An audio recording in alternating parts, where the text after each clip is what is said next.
Welcome to Feminine Founder, where we talk all things recruiting, hiring, business, and entrepreneurship. I'm Caroline Pennington, your host. Today I have Carrie Lynn Shaw with me. Carrie Lynn is a Chief People Officer, CEO advisor, and the founder of The Salary Bump. So welcome. Thank you. Thanks for having me. So I'd love to hear your story behind how you became a Chief People Officer, and then on top of that, launching your new course and coaching business, The Salary Bump. Great. So I fell into HR by accident, spent most of my years in sales and marketing, started out selling cars to pay for college, and fell in love with the automotive industry. I spent 20 years in automotive by total accident and just by my network.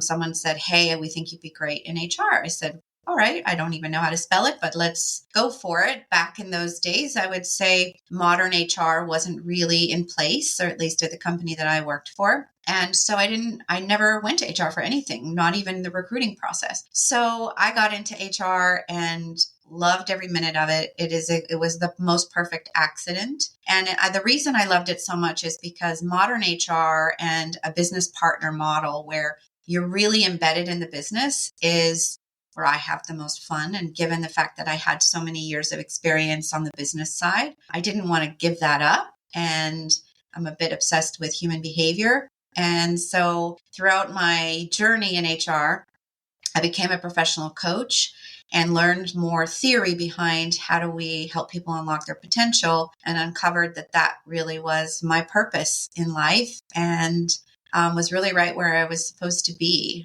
And yeah, it's been a really great journey. So what is the best way to go about asking for a salary increase when you are in the process of job searching? So I'll tell you a little bit about maybe why I launched the salary bump before we go into answering that question, because many of my years I spent growing and learning, and that was always a big value for me. And I used to always say money is not my number one driver. And I would say that in front of a job offer, which was the most ridiculous thing now looking back. And when I got into HR, I soon realized, in looking at the discrepancies in salaries and the benchmarking, how grossly underpaid I was and how much money I had left on the table.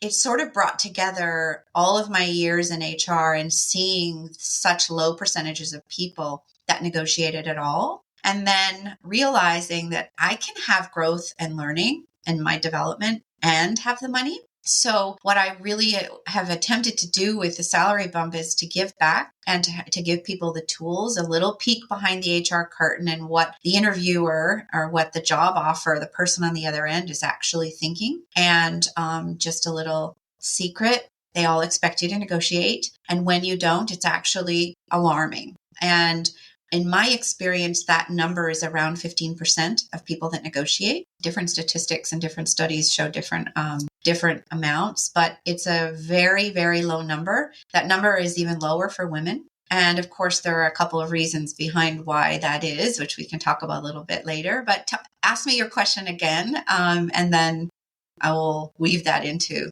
the salary bump. So why is it so important to negotiate your salary rather than just accepting what's offered? Well, first of all, we all know there's a massive gender pay gap. And there's a significant statistic that is actually gender neutral, which is if you don't negotiate, you are leaving between $1 and $1.5 million on the table over your career because of the compoundable interest and the compoundable nature to it. So by not negotiating, you are holding yourself back from set financial goals, from greater retirement, from the vacation home you wanted, from the life of travel or 1 or 2 trips a year that you want to take. Money doesn't have to be your only driver, but there is a significant reason. We all have financial goals. So even if, money isn't your number one, and I think the reason a lot of people don't negotiate is that first of all, they're afraid. They're afraid that they might pull the offer from them. Some people have a poor association to money and have guilt around asking for it. And other people just don't know how. So could be a combination of those things, but it's extremely important to ask. And also it shows your leadership. So if you're coming into a new company and they make you an offer and you negotiate for what you believe you're worth, it sets the tone for how you're going to show up in that company. And the person on the other end, from my perspective, I was always really impressed when people did so. In my 15 years of recruitment, I've only had one company say no when a candidate has asked for an increase. And I've placed at this point hundreds of thousands of people. And also that $1 to $1.5 million is a staggering, eye-opening number to leave on the table. I mean, that's a game changer. Yeah, and obviously, depending on your level, it could be more, right? It is. It's significant. And so, to your point, if only one company said no on the negotiation, how many companies that you have done this with have pulled an offer? Less than 5. Of hundreds and thousands. And I do think that's a real fear for people. But at the end of the day, I'm such a believer in right place, right time. Everything happens for a reason. It wasn't your company. If that were to happen, that is a very rare occurrence. It's just not, it wasn't your place anyway, you know? So what are additional things that candidates can ask for when they're negotiating their new offer in addition to cash? Yeah, so this is one of my favorites because, again, if people are already nervous to ask for more salary, asking for other ancillary benefits, it's a rare occurrence. And a lot of people don't realize all the different levers that you have to pull. So let's talk about a few of them. I'm sure you've got more to add to my list, but the basic ones are salary, bonus, and potentially equity, depending on your level, depending on the size of the company. Is it a startup? Those are the obvious ones. The not so obvious ones are things like healthcare benefits. In all of my years and the thousands of offers that I've given, not one person has ever asked to see the salary benefits, to see the cost breakdown. Now, keep in mind, you could have just received a salary bump and thrown all that away because the healthcare benefits are terrible compared to the company that you're at. So that's an important one that I would definitely ask for. Company car is another big one. Gas is another big one. PTO is real. And in some cases, if you're an hourly worker, that's money in your pocket. If you're salaried, it's not. But if you value time off, then that's something that's of value to you. Flexible work arrangements, flexible work locations, flexible work time. One other thing that I always like to consider, again, this is also a bit dependent on level, but negotiate severance as part of your package. Given the environment that we're in today, negotiating severance is a really big one. I like to look at the standard is about 1 month for every year served. That's a fair number. Tuition reimbursement, your personal development. There's lots of opportunities there if you really value education and your learning, then that's something that you can also put on the table and negotiate. The one thing to always think about is salary and bonus comes out of one bucket on the P&L, and the other ancillary benefits are somewhere separate. So they're much easier to negotiate. So if they said no to your salary request, then let's get creative. Let's talk about some of the other benefits. So a no doesn't mean no. A no might be, okay, we pushed it as far as we can on the salary, but there's so many other aspects to consider. You make a great point about the health insurance because you could be at one company making X amount of money that has a very rich and health benefit plan, and then switch to a smaller or maybe company that doesn't have as good of benefits. And then that 10,000 bonus you just think that you received is a wash because you're paying out now in higher healthcare costs. Yeah. It's interesting. I just worked with a client today, as a matter of fact, who is an automotive technician. So I work with all sorts of clients, men, women, all levels. So I just negotiated a CEO package in the multi-millions, and I'm working with a technician on the other end. What was interesting about his approach was he just graduated from his master technician or world-class, the top level you can get as a technician. And if anybody is listening in the automotive world, you know how difficult it is to find technicians because fewer and fewer people are going into a trade and keeping technicians. So the turnover rate is about 50% in dealer. Now, interesting for him is he's very excited about getting this certification, and he really loves where he's at and loves the culture of the organization, but he wants to grow financially. So we mapped out an approach for him to go to his leadership to talk about what his growth looks like at the dealership, what his future looks like. And that's not only in financial, it's his commitment to them to grow with them. But financial was a piece of it. So we came up with a bunch of different approaches, a salary-based approach. We came up with an increase to his hourly rates, different levels, different incentive levels. We came up with a hybrid approach. But we went through the ancillary benefits. He works for a car dealership. So a company car is a very logical one that really costs the dealership almost nothing, but saves him over $500 a month in the car payment he has now. Gas, $250 a month, that saves him, and he pays $400 a month in healthcare. So we put that as part of the package. And then we also added 2 weeks of PTO, 10 days of PTO. And all of this will be about a $60,000 raise, but doesn't necessarily cost the dealership that. And the incentive-based approach where he can grow as his work productivity grows, it's also significant. So it's a win-win. And ultimately, that's how we're setting it up. I love that story because the ancillary items you mentioned are huge and there's such benefits. I mean, no more car payment, no more gas payment. I mean, the dealership's got the cars sitting around, so I'm sure there's something there he can drive. Absolutely. Yeah. It's just a great example. And again, the fact is for him, he wants to feel valued. He wants to feel appreciated. He wants to feel like this certification really means something. And really it was also about helping him figure out the homework behind it. He'd been getting calls from other dealerships, other manufacturers. Okay, so what were they paying? And that's part of your market research when you go to your leaderships. I've done my homework. The market is paying.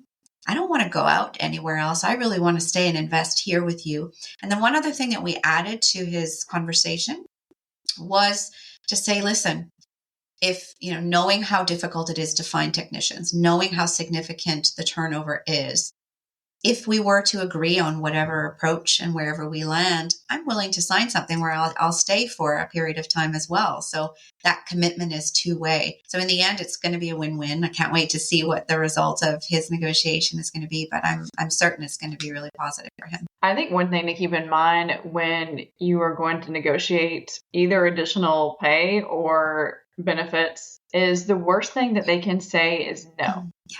And then at that point, you can decide whether or not you want to stay and live with it or whether or not it's time to make a move. Yeah. So this is also just super interesting. In leading up to a yes or a no, I talked a little bit about doing homework. And in this case of the technician, he's working already there. But if you're going into a new negotiation with a new company, a couple pieces of advice that I always give my clients is you never talk in solid numbers. You only ever talk in ranges. You always do your homework on the market value of the role. And keep in mind, the market value of the role is not the published dollar amount. The published dollar amount that you see that companies post with pay transparency laws can be a budgeted amount.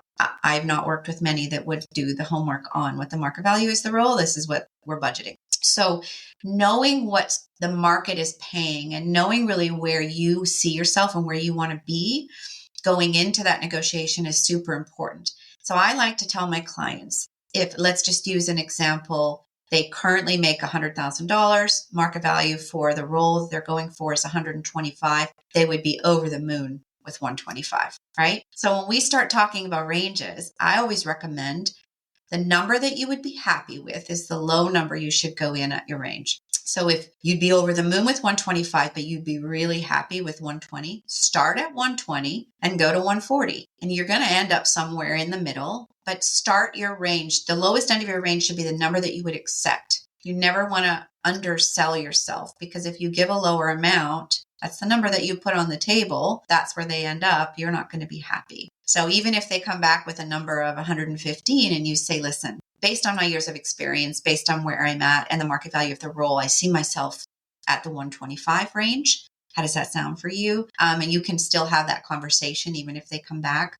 But I always recommend you negotiate. And I always recommend you take time after you received an offer to think it through and to really do your homework and ensure that you're coming back with a thoughtful rebuttal and to be able to have a thoughtful conversation. Okay, that is pure gold right there.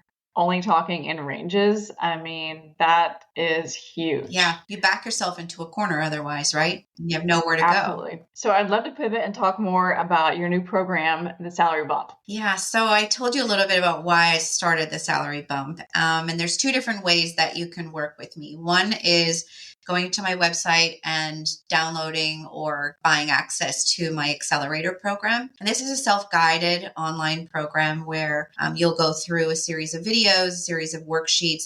This is for someone who really wants to do the work to make a big change in their life.